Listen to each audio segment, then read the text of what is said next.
성부와 성자와 성령의 이름으로 말씀드립니다. 한 주간 동안 안녕하셨는지요?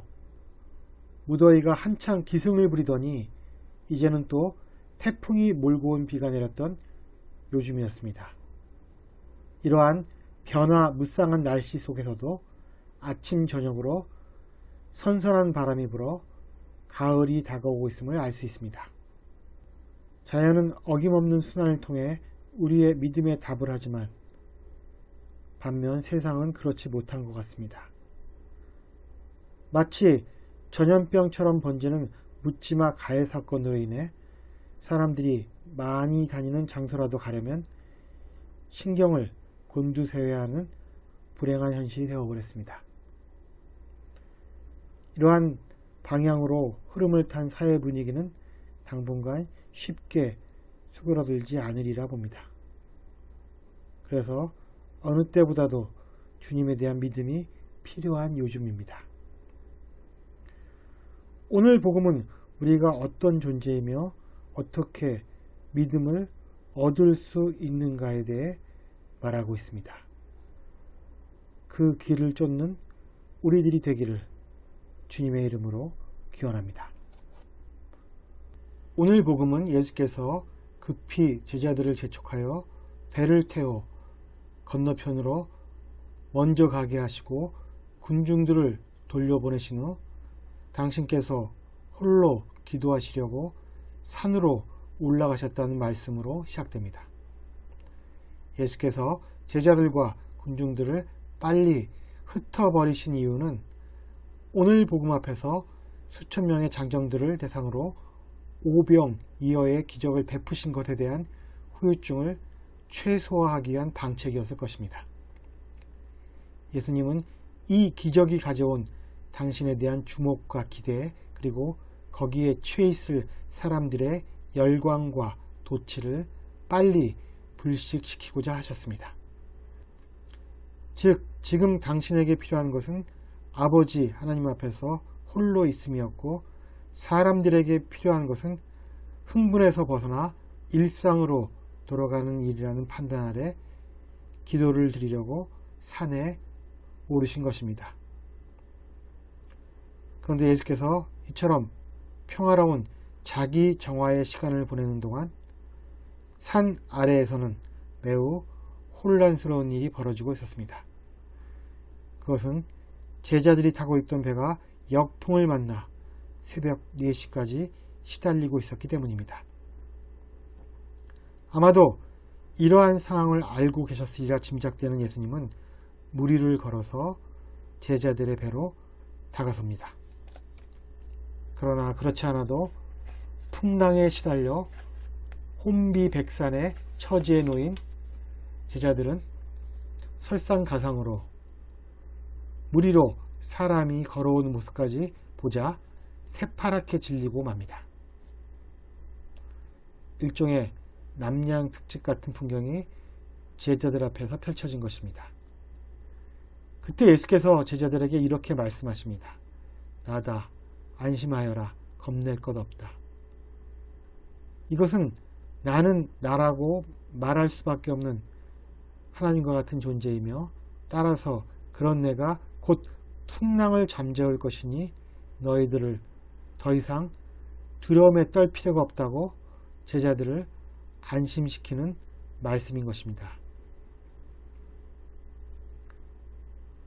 오늘 일독서인 열왕기상에도 이와 비슷한 장면이 등장합니다. 오늘 일독서에는 매우 어려운 처지에 놓여있는 엘리야가 등장합니다. 이세벨 왕후의 비호를 받던 바알의 모든 예언자들을 몰살시켰기 때문에 엘리야는 이세벨 왕후로부터 죽음의 위협에 놓이게 됩니다. 엘리야는 고향을 떠나 은신처를 찾아 시나이산으로 향해 가면서 자신의 모든 행위가 야훼 하나님과의 교감을 통해 일어난 일임을 입증받기를 원했습니다. 하나님에 의해 놀랍게 원기를 회복한 엘리야는 오늘 일독서에서 보듯이 밤을 지내기 위해 한 동굴 앞에 이르게 되고 하나님의 목소리를 듣게 됩니다. 앞으로 나가서 야훼 앞에 있는 산 위에 서 있거라. 그러자 야훼께서는 지나가시면서 바위를 산산조각내는 바람, 지진, 불길 등의 기적을 통하여 막강한 당신의 힘을 보이십니다. 그러나 하나님은 당신이 행한 막강한 퍼포먼스와는 달리 조용하고 여린 목소리로 엘리야야, 내가 여기에서 무엇을 하고 있느냐고 묻고는 엘리야를 안심시키십니다. 이제 제자들과 엘리야 그리고 우리가 풍랑을 잠재울 수 있는 예수님의 전능함과 바위를 산산조각내는 바람, 지진, 불길 등의 기적을 행하시는 하나님을 믿고 받아들이면 모든 상황은 깔끔하게 종료됩니다. 그러나 오늘 복음은 한 발짝 더 나아가 베드로라는 인물을 등장시켜 그 기적을 자신의 것으로 만들고자 하는 인간의 염원과 믿음에 대해서 말하고 있습니다. 예수님의 등장으로 모든 상황의 종료를 앞두고 있는 시점에서 베드로는 뜬금없이 예수님께 이렇게 말합니다. 주님이십니까? 그러시다면 저더러 물 위로 걸어오라고 하십시오. 제가 만약 예수님이었다면 저는 베드로의 이 말이 제 신경을 거슬리게 했을 거라는 확신이 듭니다. 이것은 마치 제가 신부님을 빤히 아는 사람이 제게 신부님이십니까? 그러시다면 성찬례를 집전해 주십시오 라는 말과 다르지 않기 때문입니다. 중력의 법칙을 거스를 수 있는 유일한 존재는 그 중력의 법칙을 만드는 하나님 자신임을 베드로는 물 위를 걸어오시는 예수님을 통해 이미 확인했기 때문입니다. 그럼에도 불구하고 이러한 방식으로 질문한다는 것은 베드로가 겉으로는 앞뒤를 안 가리는 충동적인 성격을 지닌 사람처럼 보이지만 실상은 아주 의심이 많고 신중한 사람임을 보여주는 언설이기 때문입니다. 베드로는 예수께서 잡혀가실 때 칼을 휘둘러 당신을 잡으러 온 병사의 귀를 자를 정도로 충동적인 사람이었습니다. 그러나 예수님이 잡혀가신 후 당신과 같이 있었던 사람을 색출할 때 베드로는 예수님을 모른다고 3번씩이나 부인했습니다. 그렇게 용감하게 칼을 휘둘렀던 사람이 겁에 질려 3번씩이나 예수님을 모른다고 하다니 어쩐지 베드로의 성격에는 일관성이 없는 것 같습니다. 만약 저라면 그렇다, 나도 거기에 있었으니 잡아가라 했을 것 같다는 생각이 들기 때문입니다. 믿고 의지할 존재가 있다면 누구보다 강해지지만 그런 존재가 사라진다면 누구보다도 비열하고 약해질 수 있는 인간이 바로 베드로입니다. 더불어 스스로가 누구보다도 예수님을 믿고 있다고 생각하는 순간에도 불현듯 무의식적으로 상대방에 대해 의심을 드러내는 존재 역시 베드로입니다. 우리는 주위에서 베드로와 같은 사람들을 많이 접하게 됩니다. 혼자서는 절대 그러지 못하나 힘 있는 무리에 의존해서 약자를 괴롭히는 일에 참여합니다. 그러나 항상 빠져나갈 구멍을 만들어 놓고 혹시 책임 소재가 따르게 되면 재빨리 발을 뺍니다.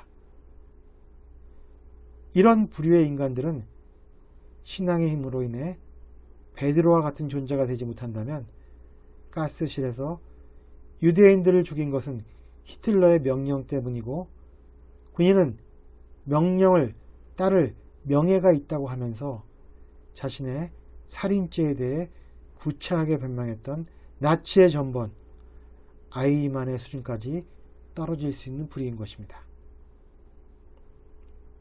배에서 내린 베드로는 물 위를 밟고 예수님께 나아갑니다. 그러다가 거센 바람을 보자 그만 무서운 생각이 들어 물에 빠지게 됩니다. 베드로의 실패는 베드로가 예수님께 던진 질문, 주님이십니까? 그러시다면 저더러 물 위로 걸어오라고 하십시오에 그러시다면에 이미 노정되어 있었습니다. 다행히 베드로는 물에 빠져 죽게 된 순간에는 너무 급했던지 그러시다면이라는 말을 하지 않았습니다. 그는 주님이시라면 살려주십시오가 아니라 주님 살려주십시오라고 비명을 질렀습니다. 베드로가 예수님의 수제자이며 교회의 반석이 된 까닭은 그가 너무 나약해서 하나님을 필요로 할 수밖에 없는 인간이었기 때문입니다. 누군가에 대해 의존한다고 하면서도 그 의존의 대상에 대해서도 끊임없이 의심을 품는 존재가 바로 인간입니다. 그렇다고 자신이 의존하는 존재를 과감하게 끊어버릴 수도 없는 것이 또한 인간입니다. 자신이 주님을 믿고 있다고 믿는 순간에는 무리를 걸을 수 있지만 자신이 주님을 믿고 있지 않다고 믿는 순간에는 바로 물에 빠져버리는 것이 우리 인간들입니다. 베드로는 우리의 자화상인 것입니다.